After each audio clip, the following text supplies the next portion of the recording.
So I hope this is going to be our last chapter of this tutorial. So let's keep focusing on. So now that we have three elements of smoke, we can just render them out. So in order to render, we need a camera. But what I'm going to do is I'm going to just copy my camera from another Houdini and I'm going to copy it to over here.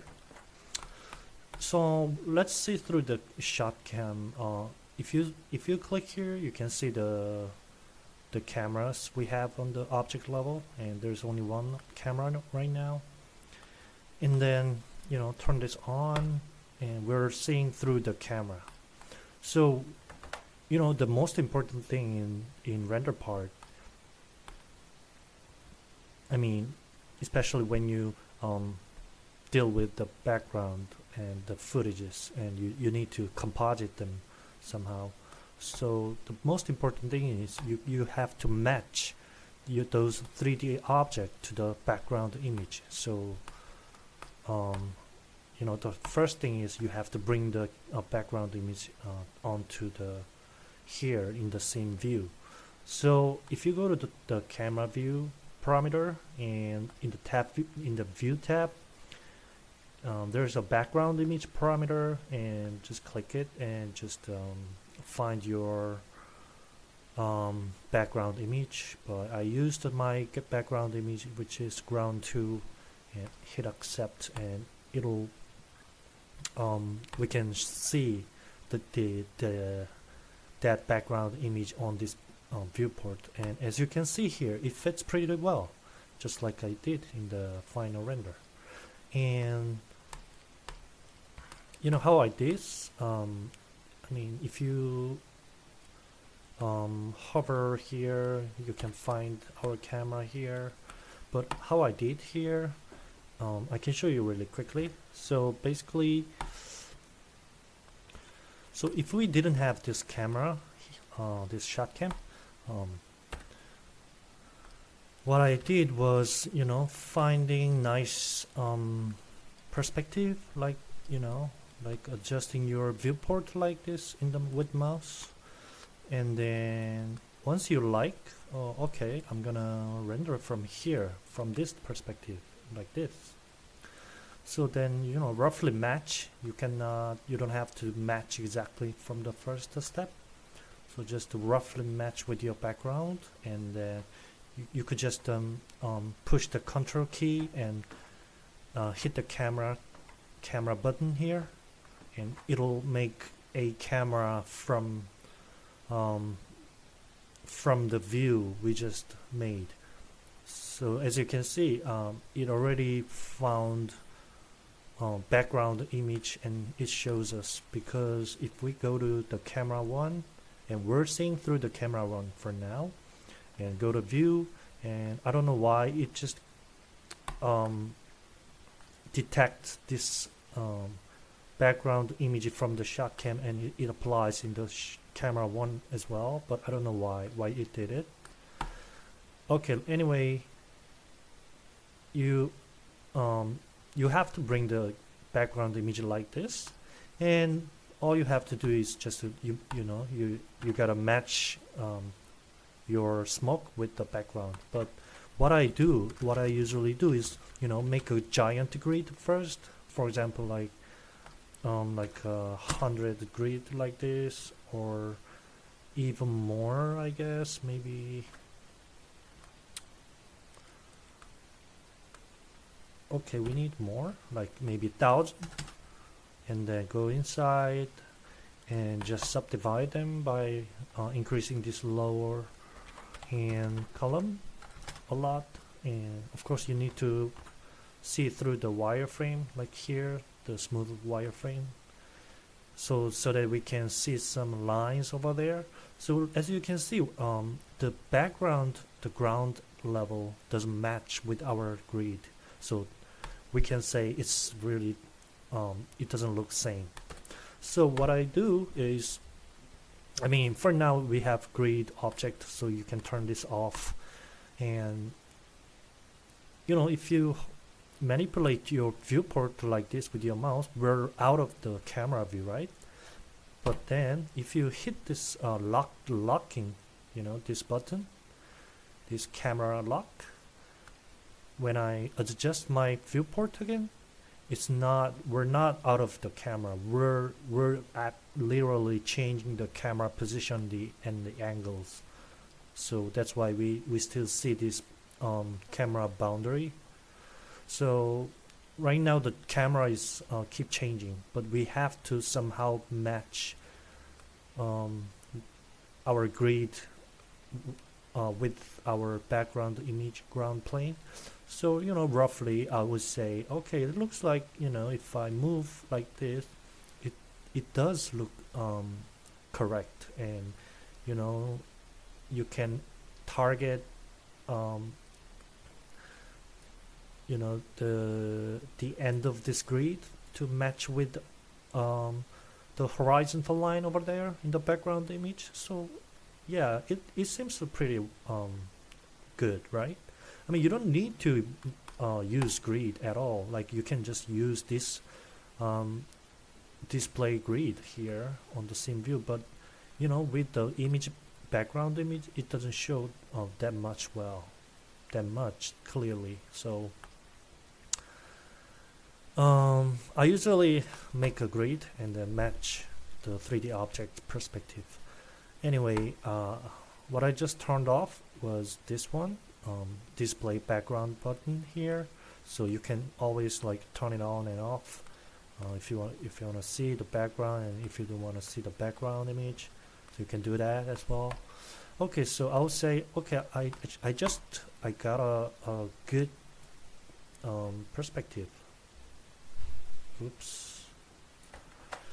Okay, so once you like this perspective, you have to, don't forget to turn this checkbox again, otherwise your camera will changing its position.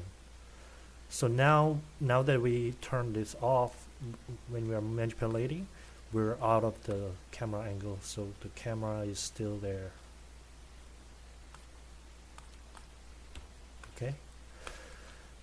Okay, now when I turn this on, okay, sorry, so you gotta turn this on again, and you have to see if it's matching or not. I mean, you could just create null and, you know, connect to null, and you could just maybe, you know, bring these smoke object to the, you know, in front of the camera view, just like that. But it suddenly looks really small, right? Then you can just maybe increase the uniform scale, you know, something like that, and you could move that further, like farther here, you know, something like that, like 1,000, and then make it like a 6 scale. You know, that, you know, it might do as well. But I would rather than moving our beautiful smoke here made at the origin, I would do just a match with the, I would just adjust the camera, like, you know, doing this. Oh, let me do it again. Okay, I'm gonna do like a locking.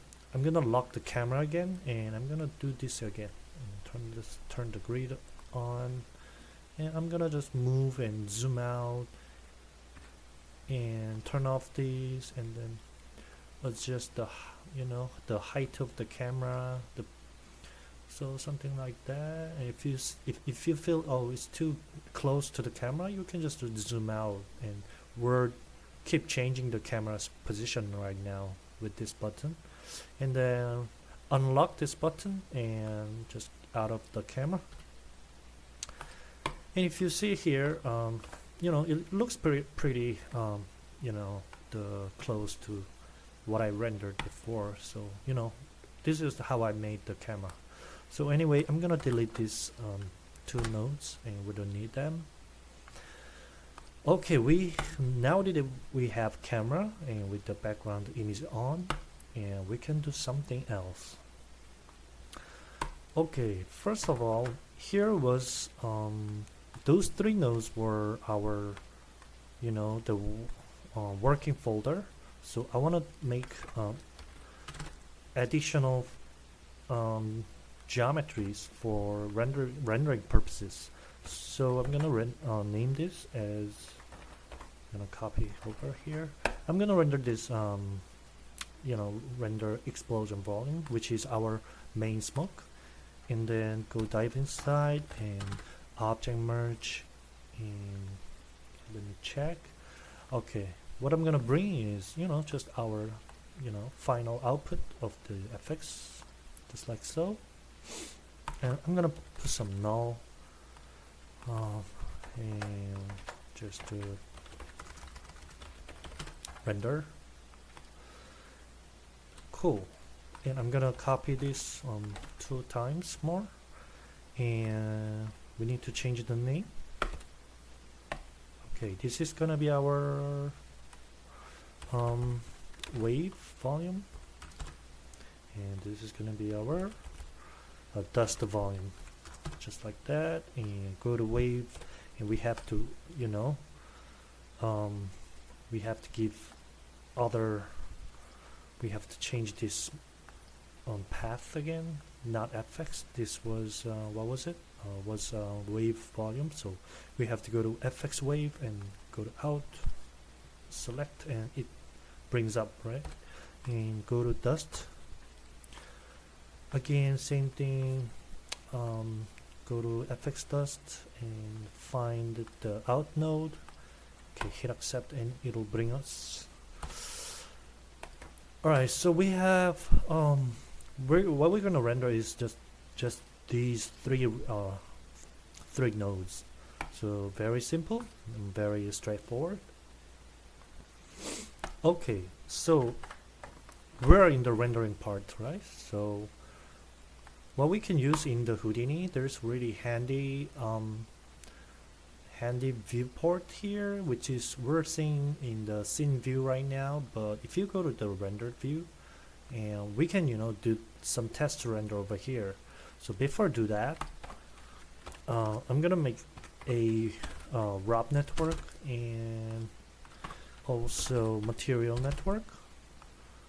I mean, you guys can use, like here, you guys can use out. This is the same as the ROP net, or you guys can go to mud here. This is same as our material network here. So I mean, whatever you want, but I prefer to make those two contexts over under the OBJ level. So I'm gonna just leave it like that, and okay, so let me check. So okay, inside this ROMnet, go to ROMnet and create a mentor node, and we're gonna try some test renders. So maybe just name it test.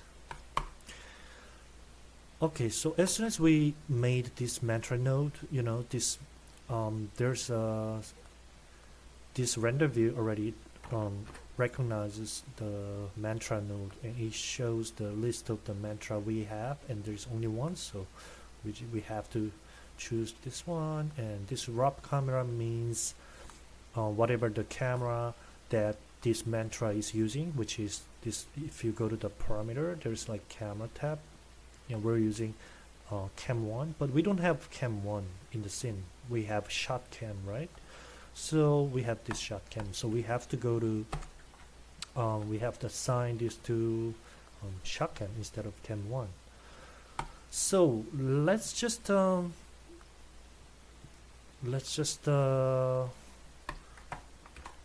the render here. Just hit the render.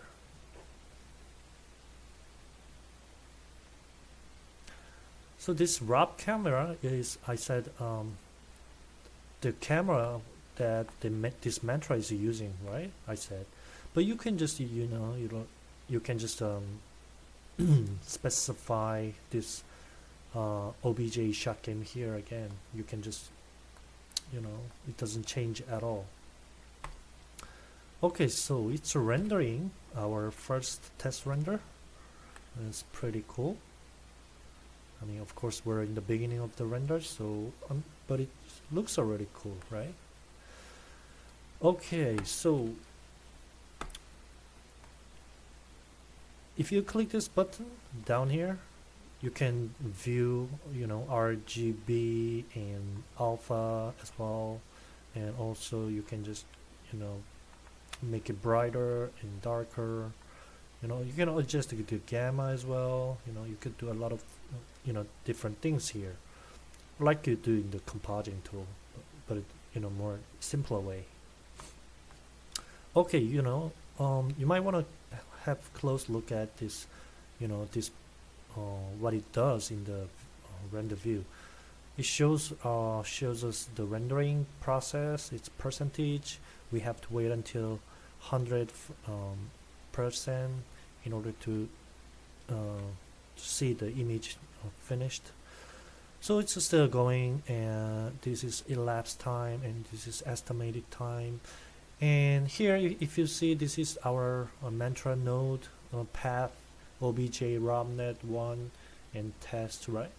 And then there's like the small number of 1280 by 720, so that means it's pixel. So that determines the final result, the final resolution of our rendered image. So this is by pixel, right? So 1280 by 720 is pixel. So it's real. If you hit the H key on your keyboard, we'll see the actual size of this resolution. So but where did we determine that? If you go to the camera, there's like camera view tab, and there's like resolution right here, and by default it's 1280 by 720. But if you change to something else like HD 1080, it's gonna make much bigger, like a full HD size, right? But we're rendering like a volume objects, and it's not really light. It's usually heavy scene, and it requires a lot of time to render. So I really suggest you, if you are a student or something like that, you can just leave it like this default HD 720, so that you don't really you can save some time. And I mean, of course, it's really important to have really nice resolution, but I would say it's more important to have nice effects and the feeling of the motion, whatever, like volume or geometry. Like I feel like it's more important to focusing on those things rather than like a render size or like render quality. So anyway, what did I change? Okay, I left as it is. And okay, so now this is the rendering image, but we're seeing background image as well in the render view. So I don't want to include this image in the background. I want to, we want to render only smoke object and then composite it later on in Nuke, After Effects, or something like that. So the reason it rendered the background image was here in the shot cam. There's like this button, enable background image. You need to turn this off, but then finally in the render view it's gone, and we're rendering just smoke objects like so. And we can always composite this with our background image in the Nuke, so we don't have to worry about it. But sometimes we have to. Oh, by the way, you just notice when we change this parameter, it just automatically update. This is one of the many advantage of using this render view. It's always like updates what we've changed here. So it's very, intuitive, but sometimes it's a little bothering, distracting. So I mean, if you feel like it's distracting whenever we change, it's changing, you can always hit this button here. It shows a stop rendering button. If you hit, and then then if we make any change here, it doesn't update anymore. So I'm just gonna leave this off. And if you wanna update it again, you just hit this render button again here. Then it'll do rendering like before. It's gonna update whatever we change here. Okay, so it's rendering, and when I check this on, it'll the background image show again. So there's no way to separate this background image except we are seeing the alpha channel here. But I wanted to turn on and off in the background in the render view. I mean, we can do in here in the scene view, we can turn this background on and off using this button, but in the render view we don't have any. I'm not sure, but we don't seem to have any option. So what I'll do is I'll turn this off again, this enable background image, so looking like this. And if you hit the D key on the render view, this is the display option, and go to background tab, and you can just assign the background here. And I'm gonna do this BG ground 2 again, and hit the accept, and you need to apply or accept here. Apply, accept, and we can see the backgrounds together.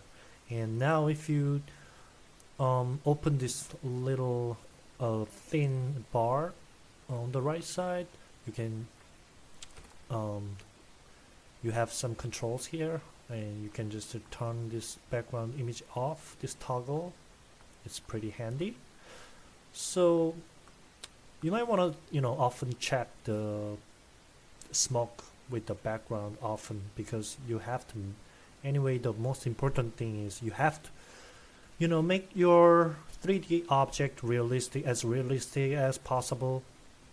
Just like this background image, you need to match the background image's color and the the direction of the sun and the direction of the shadow and the something like that. You have to match you have to put the 3D object in the same condition as the background image. That's the most important thing.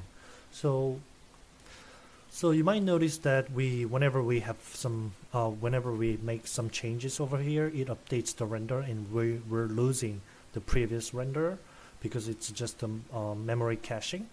So sometimes you want to save this image, you want to save to like memory.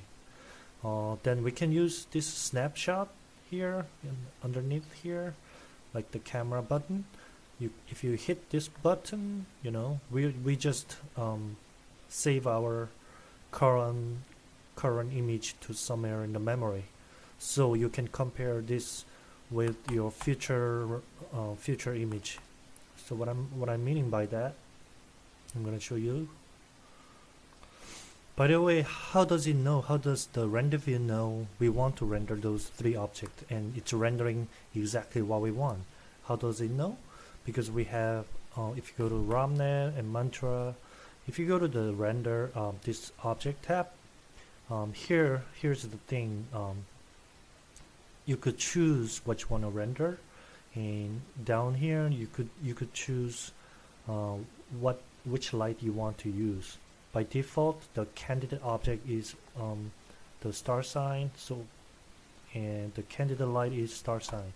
So this candidate object with star sign means render everything, that render all nodes, whatever that has this display button on, this blue bar, whatever its blue bar is turned on, and render it.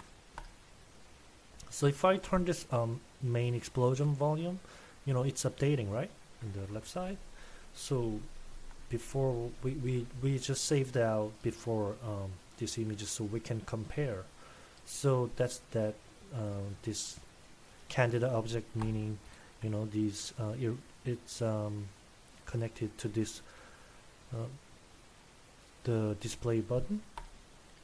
And then so that's why I don't want to use this, because whenever we turn that display button on and off, it's gonna update. So I want to delete this, but then we see nothing here, and we need to force the object though. So I'm gonna choose those three objects and then accept. Then it'll do the render again, but this time it doesn't matter we turn on and off, because it's gonna render. I'm not sure why it's rendering, why it's updating. Maybe just somehow it's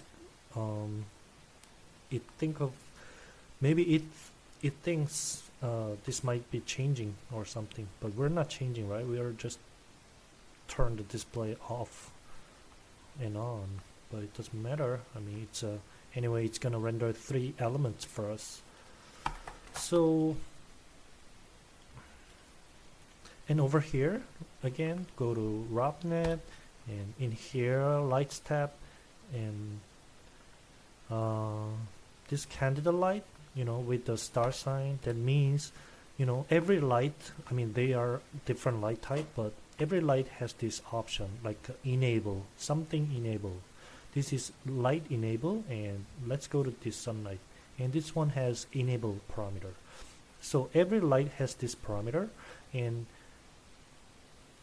this time, because this is the light, it doesn't matter their displays on and off, because they are not geometry, they are just light. So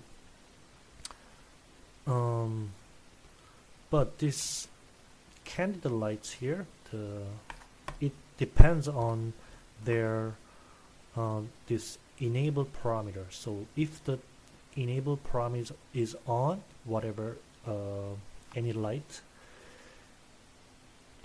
they will be affected. I mean, they will take account into this render. So if because this skylight, we're turning off this button, so that's why we're not seeing the skylight part. So, but whereas our sunlight is working with this button on. So if I do, we saved this image before, right? So I'm not gonna snap again. But if I turn this on in the skylight, it'll update just like so. So you see the color gets brighter, right? That's why we need to. That's why we want to use. We want to see with the background together. Otherwise, we might say, "Oh, this looks really cool. This looks more, realistic."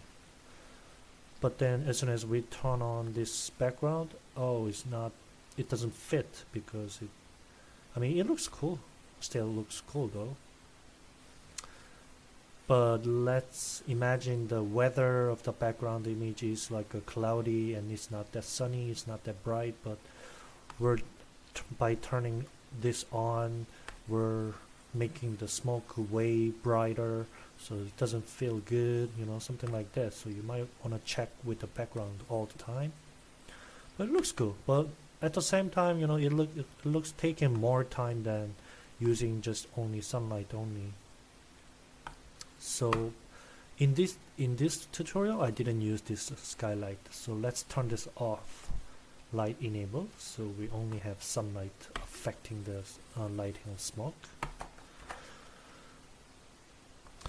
Okay, so before we go further, I want to adjust some parameters on these 3 elements, especially in the transform tab. So I'm gonna check this box, stop rendering, and go back to our scene view. And what I'm gonna do, I'm gonna just adjust some uniform scales, so we can adjust the size of each element. So I said, like I said before, because of this, we have to make our main volume predominant. So other two elements, these two elements shouldn't bother this smoke that much. But so that's why I made this wave volume a little smaller again, like 0.8, so it gets smaller, right? So this way we can have our main explosion more predominant, so I don't want to distract our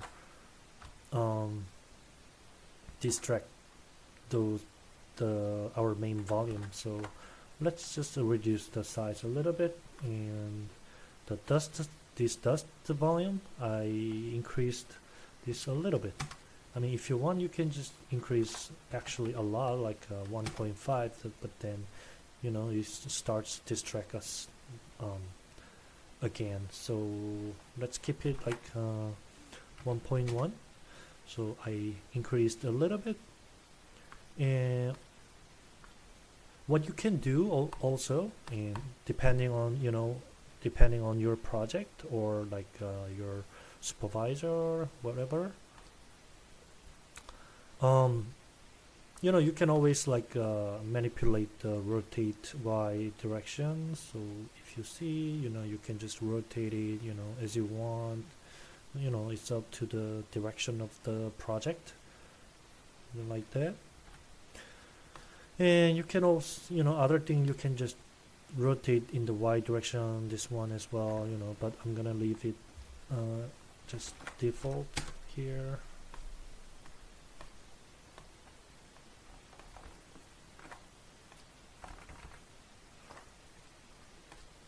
Okay.